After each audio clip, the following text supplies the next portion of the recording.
Hello students, welcome back to Snooper classes. Guys, आज इस video में हम क्लास 9th एनसीईआरटी की first poem Bharat our land, इस पोइम के आज हम सभी क्वेश्चन आंसर्स को इस वीडियो में कवर करने वाले हैं। इसमें हम इंक्लूड करेंगे exercise questions as well as जो क्वेश्चंस हमारे चैप्टर के स्टार्टिंग में दिए होते हैं। तो चलिए स्टार्ट करते हैं with reflect and respond portion से। सबसे पहला क्वेश्चन है हमारे पास, recall the lines of national anthem and complete the table given below with the names of states, mountain ranges and rivers mentioned in it. तो हम डेली हमारी assembly में नेशनल एंथम को चांट करते हैं, तो उस नेशनल एंथम में कौन से स्टेट्स एंड प्रोविंसेस, कौन से माउंटेन्स एंड रिवर्स की बात की गई है वो हमें यहाँ पर मेंशन करना है। मैंने आपको यहाँ पर आपके लिए नेशनल एंथम को भी यहाँ पर रिसाइट किया हुआ है। अगर आप इसमें ध्यान से देखें तो पंजाब, सिंध, गुजरात, मराठा, द्राविड़, उत्कल, वंगा, विंध्य, हिमाचल, यमुना, गंगा, ये सभी क्या है, different states, mountain ranges and reverse के नाम है।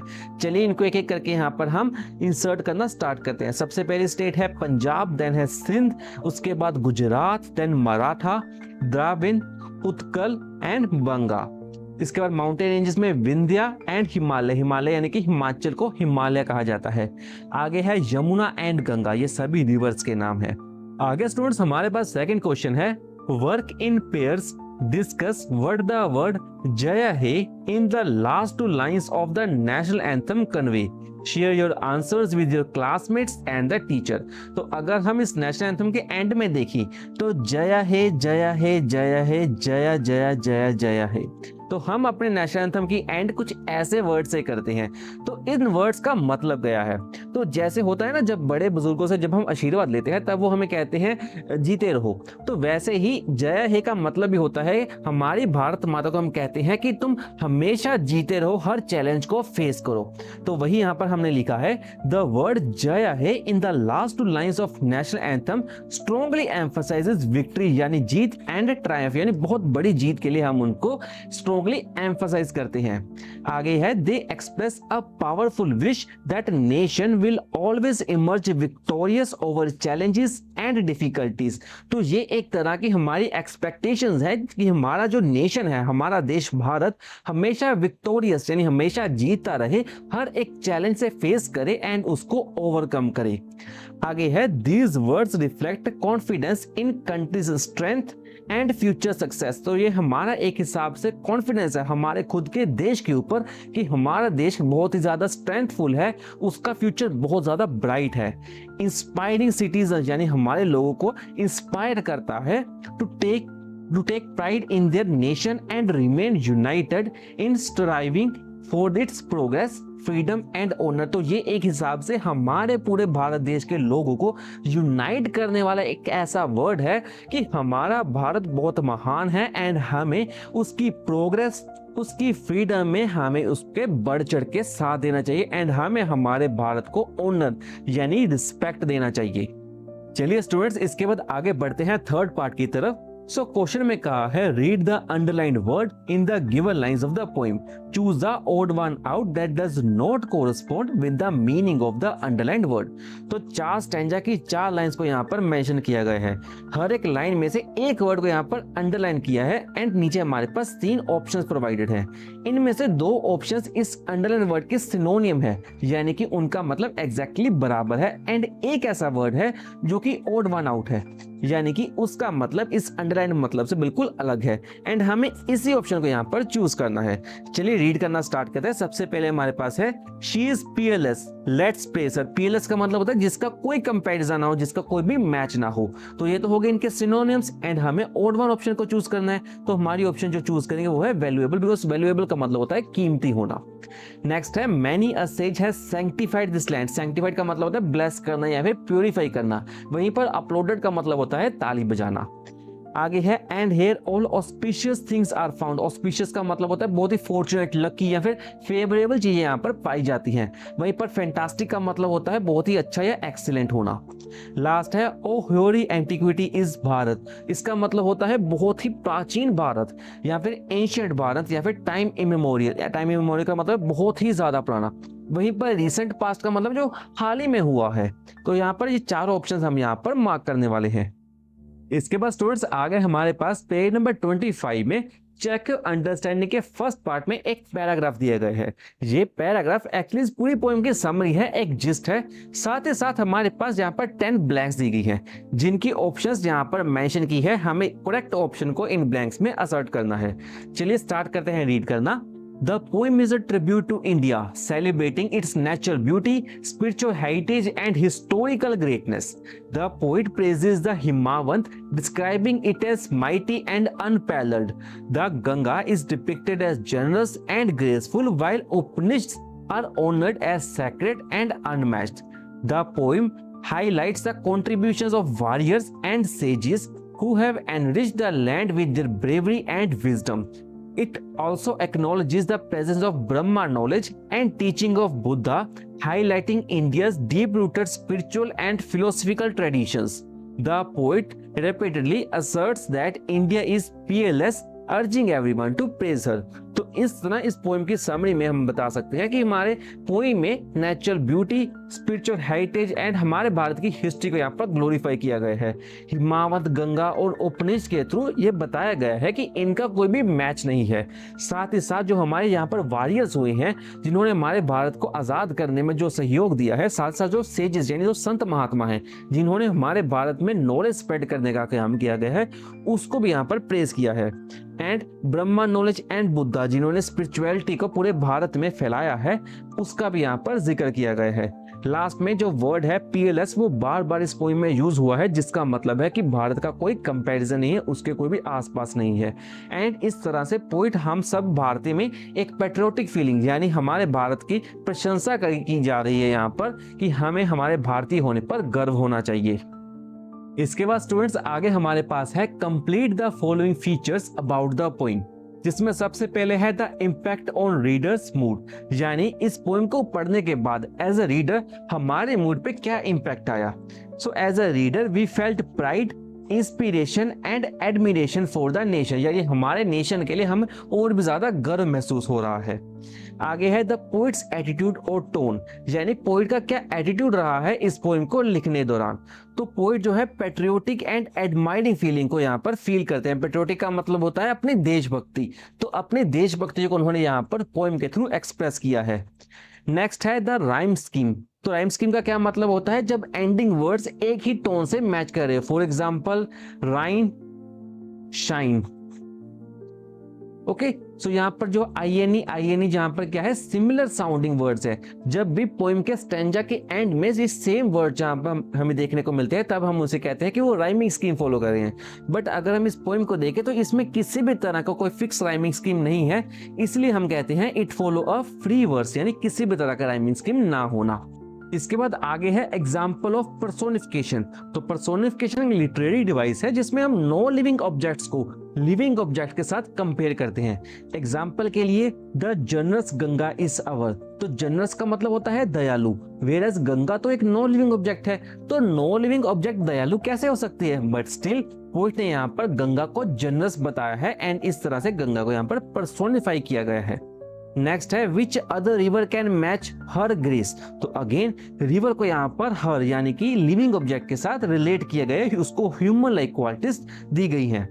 आगे है this sunny golden land is ours, she is peerless. तो अगेन लैंड को यहाँ पर शी के साथ कंपेयर किया गया है, यानी कि मदर लैंड जो कि वुमेन को रेफर करता है, उसको हमने यहाँ पर लैंड के साथ लिंक किया है, जो अगेन एक पर्सोनिफिकेशन की एग्जाम्पल है। चलिए स्टूडेंट्स आगे बढ़ते हैं पेज नंबर 26 की तरफ, जहां क्वेश्चन दिया है what is the impact of refrain she is peerless let's praise her. तो रीफ्रेन का मतलब होता है जब एक ही फ्रेज बार बार दोहराई गई हो।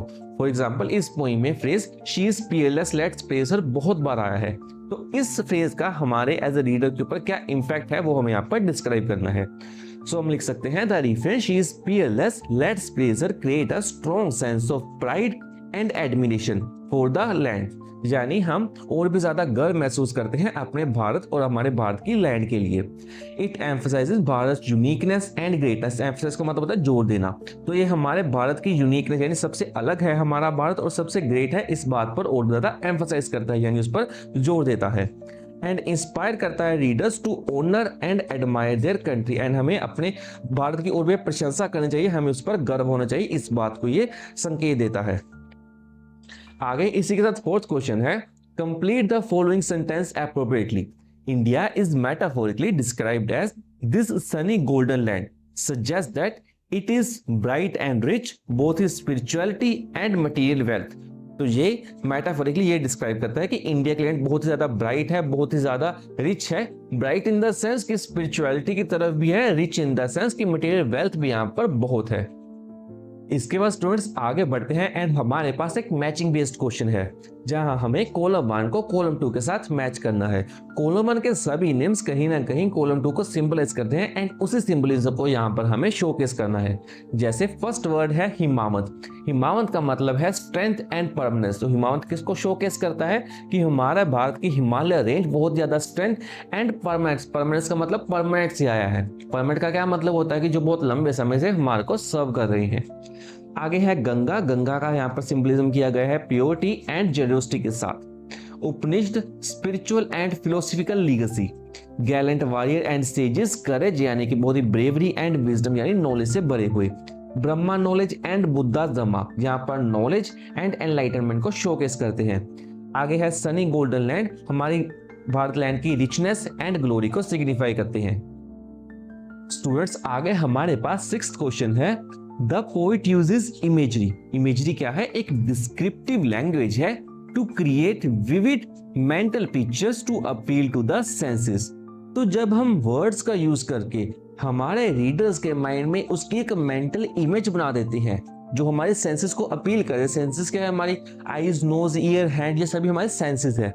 जब हम जस्ट लिखी हुई चीज से हमारी इमेजिनेशन के थ्रू उस पर्टिकुलर इवेंट की इमेज बना दे, उसे हम इमेजरी कहते हैं।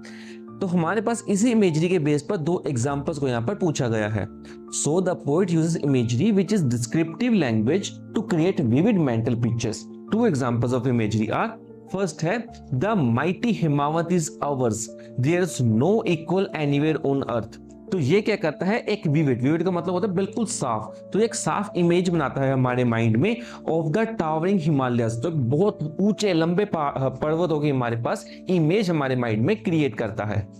नेक्स्ट है हमारे पास this sunny golden land is ours, she is peerless. तो इस स्टैंजा को, इस लाइन को पढ़ के हम फील कर पाते हैं कि हमारी जो लैंड है पूरी तरह से यहाँ पर गोल्डन ग्रीनिश ब्यूटी से भरी हुई है, जो ये रिप्रेजेंट करता है कि हमारी भारत बहुत ही लाइट है, रेडिएंट है एंड ब्यूटीफुल इमेज है ऑफ द भारत लैंड। तो just by reading this stanza हम हमारे भारत की किसी एक पर्टिकुलर सुंदर सी जगह पर हम पहुंच जाते हैं just by reading this stanza. Students इसके बाद 7th क्वेश्चन है What is the impact of use of hyphens in the first stanza? Select the options that are true. तो अगर आप पोएम को ध्यान से देखें तो पोएम में यहाँ हाइफन्स का काफी यूज हुआ है फर्स्ट स्टैंजा में। तो हाइफन्स यूज करने के बेसिकली 4 रीजंस होते हैं। सबसे पहला रीजन है 2 वर्ड्स को ज्वाइन करना। सेकंड रीजन है एक छोटा सा पोज क्रिएट करना। थर्ड रीजन होता है इसको लिरिकल बनाना, इसमें एक रिदम को ऐड करना। एंड फोर्थ रीजन होता है कि आगे आने वाले लाइन पर और ज्यादा एम्फसाइज करना, उस पर जोर देना। अभी इसी के बेसिस पर हमें बताना है कि यहाँ पर हाइफन्स यूज होने के कौन कौन से कारण हैं। चलिए सबसे पहला रीजन क्या है? Creates deliberate pause to reinforce senses of admiration and pride. तो अभी आपको बताया एक छोटा सा पोज, एक छोटा सा रोकने के लिए रिव्यूअर्स को यहाँ पर यूज किया जाता है। नेक्स्ट है leads to lyrical quality giving it a measured chart like rhythm.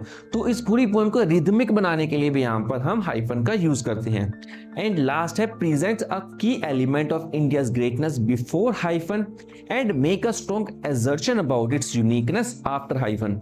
तो वही यहाँ पर जोर देने के लिए, अपनी बात को और भी ज्यादा आगे रखने के लिए यहाँ पर भी हाइफन का यूज किया गया है। चलिए स्टूडेंट्स इसके बाद आगे बढ़ते हैं 7th क्वेश्चन की तरफ। सो क्वेश्चन में कहा है the poet uses hyperbole in the poem. तो हाइपरबोल क्या है? एक ऐसी फिगर ऑफ स्पीच है जो छोटी सी बात को भी बहुत बड़ा चढ़ा के बता दे, यानी एग्जैक्चुरेट फॉर्म में हमें प्रेजेंट करे। तो पोएम में यहाँ पर किस किस स्टैंजा के किस किस लाइन में हाइपरबोल का यूज हुआ है वो हमें यहाँ पर बताना है। फॉर एग्जाम्पल फर्स्ट स्टैंजा है there is no equal anywhere on the earth. तो यहाँ हिमालय रेंज को ऐसा बताया गया है कि यहाँ पर पूरी धरती पे कोई इसका कंपैरिजन नहीं है। हालांकि हर देश की अपनी माउंटेन रेंज होती है एंड हर एक माउंटेन रेंज की अपनी स्पेशलिटी होती है। स्टिल पोएट ने हिमालयस को इतना बढ़ा चढ़ा के बता दिया कि पूरी धरती में ही इसका कोई कंपैरिजन नहीं है। ऐसे ही हमारी नेक्स्ट लाइन है, which other river can match her grace. तो यहाँ गंगा को ऐसे बताया है कि गंगा की ग्रेस को कोई भी मैच नहीं कर सकता। हालांकि ये भी पॉसिबल नहीं है। देखो, हर रिवर जो है अपने आप में यूनिक है। ना तो हमारी गंगा सबसे लंबी रिवर है, ना सबसे चौड़ी रिवर है। स्टिल जो है पोएट ने गंगा को इतना बड़ा चढ़ा के यहाँ पर बताया है। नेक्स्ट है, word scriptures else to name with them. तो यहाँ उपनिषद और स्क्रिप्चर्स को यहाँ पर एग्जैक्चुएट फॉर्म किया गया है कि ऐसा कोई भी स्क्रिप्चर्स ही नहीं है धरती पे जो हमारे इंडिया के पास है। चलिए स्टूडेंट्स आगे बढ़ते हैं 9th क्वेश्चन की तरफ। So the poem is an ode. तो जो हमारी पोइम भारत अवर लैंड है वो एक ओड है, यानी एक ऐसी लिरिकल पोइम है जिसमें म्यूजिकल एलिमेंट्स भी हमें देखने को मिलती हैं एंड जिसे लिखा जाता है किसी भी पर्सन, प्लेस, ऑब्जेक्ट या आइडिया की तारीफ करने के लिए, उसको एडमायर करने के लिए या उसकी प्रशंसा करने के लिए। तो हमें इसी ओड को यहाँ पर आइडेंटिफाई करना है एंड एग्जाम्पल्स के फॉर्म में रिप्रेजेंट करना है। सो हमारे फर्स्ट स्टैंजा की ही लाइन है, the mighty Himavant is ours, there is no equal anywhere on the earth. तो जो हिमावंत है वो एक प्लेस का नाम है एंड हमारे हिमावंत को यहाँ पर ऐसे रिप्रेजेंट किया गया है, उसकी ऐसे तारीफ की गई है कि उसका कोई भी इक्वल, उसके कोई भी कंपैरिजन में नहीं है, यानी उसकी एक हिसाब से प्रशंसा की गई है, उसकी तारीफ की गई है। आगे है, the generous Ganga is hours. तो गंगा भी एक प्लेस का नाम है, एक ऑब्जेक्ट का नाम कह सकते हैं, एक प्लेस का नाम है जो हमारे रिवर को रिप्रेजेंट करता है। Which other river can match her grace. तो अगेन यहाँ पर गंगा की तारीफ की गई है। लास्ट है, the sunny golden land is ours, she is peerless, let's praise her. तो अगेन यहाँ पर प्रेज की गई है, किसकी प्रेज की गई है? हमारे सनी गोल्डन लैंड की यहाँ पर प्रेज की गई है। तो ऐसे ही जब हम प्रेज करते हैं तब वो एक पोएम जो है वो ओड कहलाती है। चलिए स्टूडेंट्स आगे बढ़ते हैं 10th क्वेश्चन की तरफ।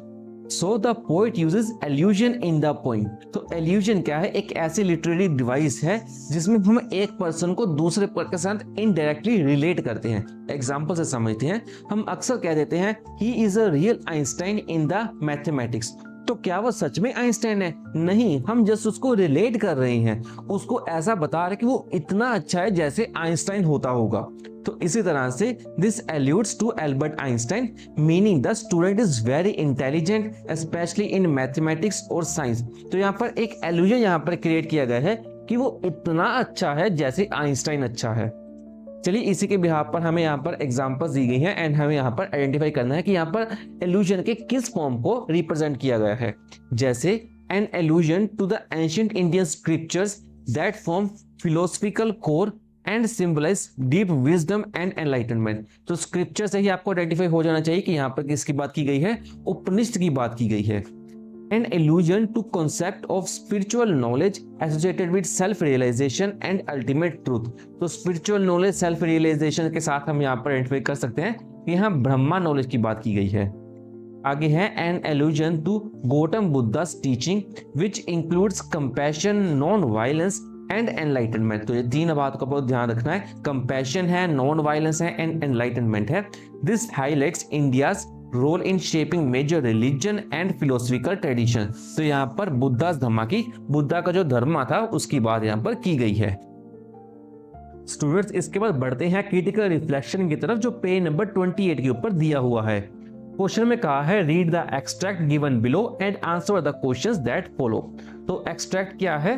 The mighty Himavant is ours, there is no equal anywhere on the earth.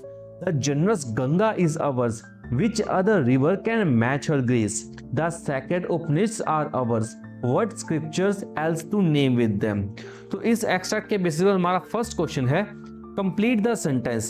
The word mighty refers to the strength and grandeur of the हिमावंत। यानी जो हमारे हिमालय की जो स्ट्रेंथ है, जो एंड्योरेंस है, साथ ही साथ उसकी जो भव्य जो उसका निर्माण हुआ है कुदरती रूप से, उसको यहाँ पर रिप्रेजेंट किया गया है। नेक्स्ट है, choose the correct option to complete the sentence given below. The question mark at the end of the fourth and sixth line of the extract is used to. तो अगर आप देखेंगे तो हमारे जो गंगा की लाइन में एंड उपनिषद की लाइन में एंड में क्वेश्चन मार्क्स दिया गया है, तो उसका रीजन क्या है? To emphasise on a point, यानी इस बात पर जोर देना कि क्या इस जैसा कोई है या नहीं। तो इस बात पर जोर देने के लिए यहाँ पर क्वेश्चन मार्क का यूज किया गया है। स्टूडेंट्स, इसके बाद हमारा थर्ड क्वेश्चन है, the poet uses the word generous to describe the Ganga why. तो गंगा रिवर को यहाँ जनरस कहा गया है, उसका रीजन क्या है? River Ganga provides abundant water and nourishes the Gangetic plain with its alluvium which yields bountiful harvest. तो गंगा रिवर हमें इनफ पानी देती है जिससे गंगेटिक प्लेन के, यानी कि वो जो स्थित मैदान है जो गंगा रिवर के साथ स्थित है, वहां पर हम हार्वेस्ट कर पाते हैं, अपनी जो है खेती बाड़ी कर पाते हैं। आगे है millions of people and animal over the ages, यानी बहुत लंबे समय से have been able to sustain their life and thrive because of her generosity. तो यही जनरस नेचर उस गंगा का है जिस कारण से मिलियंस ऑफ लोग आज तक अपने पानी की यूज करते हैं अपनी खेती बाड़ी में एंड अपने डेली रूटीन लाइफ में। आगे फोर्थ क्वेश्चन है, Why has the movement of river been described as graceful? तो रिवर गंगा की मूवमेंट को यहाँ ग्रेसफुल क्यों कहा गया है? तो इसका आंसर है, Ganga is revered as goddess who flows from mountains to the sea. तो रिवर गंगा को रेवर्ड किया जाता है, यानी उन्हें पूजा जाता है एज द गॉडेस जो माउंटेन से लेकर सी तक अपना सफर तय करती है। Her movement is beautiful as her water gushes, swirls and then flows gently as it near the sea। तो जो मूवमेंट है गंगा रिवर की वो माउंटेन से स्टार्ट होती है, जहां माउंटेन से बहुत ही ज्यादा स्पीड से नीचे की तरफ फ्लो करते हैं जिसे हम गश कहते हैं। देन वो स्वर्ल करते हैं, मतलब जो पानी बहुत ही ज्यादा फास्ट स्पीड से किसी पत्थर से टकराता है तो इस तरह से यहाँ पर हमें बैक मूवमेंट देखने को मिलते हैं, उसे हम स्वर्ल कहते हैं। And then gently as it near the sea, यानी उसके बाद जब सी के साथ वो मिलता है देन वो जो पानी है वो बहुत ज्यादा जेंटल, बहुत ज्यादा शांत हो जाता है। शी इज प्योर, तो शी का किसको रिफर किया गया है? शी यहाँ पर गंगा रिवर को रेफर किया गया है। That she is pure and serene and adds to the beauty of the terrain, यानी कि जो हमारी ब्यूटी है, हमारी धरती की ब्यूटी को ये जो सी है जब ये पूरा जो है नीला आसमान से भर जाता है, नीले पानी से भर जाता है, तब वो और भी ज्यादा ब्यूटीफुल हमें देखने को मिलता है। इसके बाद आगे फिफ्थ क्वेश्चन है, fill in the blank with correct option from the words given in the bracket। The poet is implying that Upanishad are unmatched in wisdom and spiritual depth, यानी उपनिषद का कोई भी मैच नहीं है, उसके कोई भी कंपैरिजन में नहीं है। आगे हमारे पास है आंसर द फॉलोइंग क्वेश्चन, जिसमें पहला क्वेश्चन है, How does the poem reflect a strong connection to culture, identity and heritage? Culture identity क्या है? जो हमारा जो भी संस्कृति है एंड हेरिटेज यानी जो हमारी विरासत है उसको किस तरह से यहाँ पर पोएट ने कनेक्ट किया है। सो इसका आंसर है the poem पोर्ट्रेस physical identity of Bharat through mention of geographical features. Geographical features कौन कौन से यहाँ पर बात की गई है? एक तो हिमावत की बात की है, the Ganga and bountiful plains of India. तो इस तरह से हमारे ज्योग्राफिकल फीचर्स को यहाँ पर रिप्रेजेंट किया है।